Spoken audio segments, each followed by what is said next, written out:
اللهم صل علی سیدنا وعلی آل سیدنا مولانا محمد والی بارک وسلم۔ غافل پرندے کی سزا۔ حضرت جنید بغدادی رحمۃ اللہ علیہ کا واقعہ بیان کرتے ہیں۔ حضرت جنید بغدادی رضی اللہ تعالیٰ عنہ کے پاس کسی شخص نے ایک پرندہ تحفے کے طور پر آپ کو بھیجا۔ آپ نے اسے قبول فرما کر اسے پنجرے میں بند کر دیا اور کچھ مدت آپ کے پاس رکھ کر ایک دن اسے آزاد کر دیا، اور لوگوں نے پوچھا حضرت آپ نے اسے آزاد کیوں کر دیا؟ تو آپ نے فرمایا مجھے اس پرندے نے بڑی منت سے کہا تھا اے جنید رضی اللہ تعالیٰ عنہ، افسوس تو جو اپنے دوستوں کے ساتھ ملاقات لطف اٹھائے اور مجھے دوستوں سے ملاقات کرنے سے یوں رکھے اور پنجرے میں بند رکھے۔ مجھے اس پر رحم آیا اور چھوڑ دیا۔ اڑتے وقت وہ کہنے لگا کہ پرندہ جانور جب تک ذکر اللہ عز و جل کے ذکر سے محروم رہتا ہے تو وہ قید میں ہو جاتا ہے۔ جہاں اس غفلت طاری ہوئی قید میں مبتلا ہو جاتا ہے۔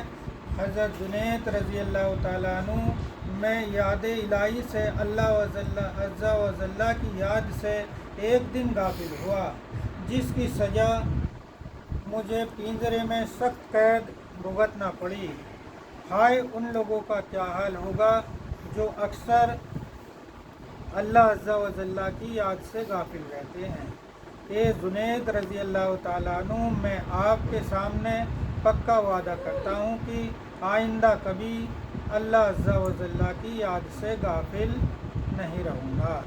پھر وہ پرندہ حضرت جنید بغدادی رضی اللہ تعالیٰ عنہ کی زیارت کے لیے آیا کرتا اور ان کے ہمراہ دسترخوان پر دانے وغیرہ بھی کھایا کرتا تھا۔ جب حضرت جنید بغدادی رضی اللہ تعالیٰ عنہ کا انتقال ہوا تو وہ پرندہ بھی زمین پر گر پڑا اور تڑپ تڑپ کر ٹھنڈا ہو گیا۔ اس کے بعد حضرت جنید بغدادی رضی اللہ تعالیٰ عنہ نے کو خواب میں دیکھا اور حال پوچھا۔ انہوں نے جواب دیا چونکہ اس پرندے پر میں نے رحم کھایا تھا، اللہ عز و جل نے مجھ پر رحم کیا۔ تو اللہ تبارک و تعالیٰ کی یاد سے، اللہ عز و جل کی یاد سے غافل رہنے سے انسان پریشانیوں میں آ جاتا ہے۔ وہ پریشانی میں جب تک مبتلا رہتا ہے جب تک اللہ کا ذکر شروع نہیں کر دیتا۔ جب وہ اللہ کا ذکر شروع کر دیتا ہے تو اس کی پریشانیاں اللہ تبارک و تعالیٰ خود پہ خود دور کر دیتا ہے۔ اب اللہ سے مدد مانگنے کے علاوہ دوسرے لوگوں کے سے جو مدد مانگتا ہے، غیر اللہ کی عبادت کرتا ہے، تو اسی لیے اور پریشانیوں میں مبتلا ہوتا ہے۔ جب تک وہ اللہ کا ذکر کثرت سے نہیں کرے گا تب تک اللہ اسے پریشانیوں سے دور۔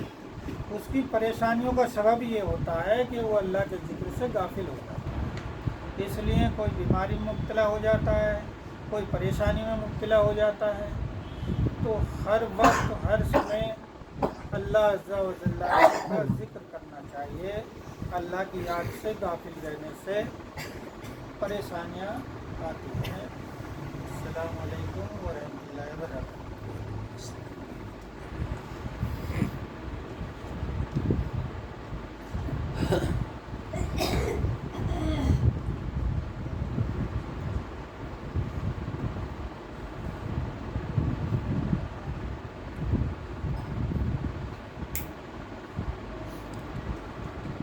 حضرت جنید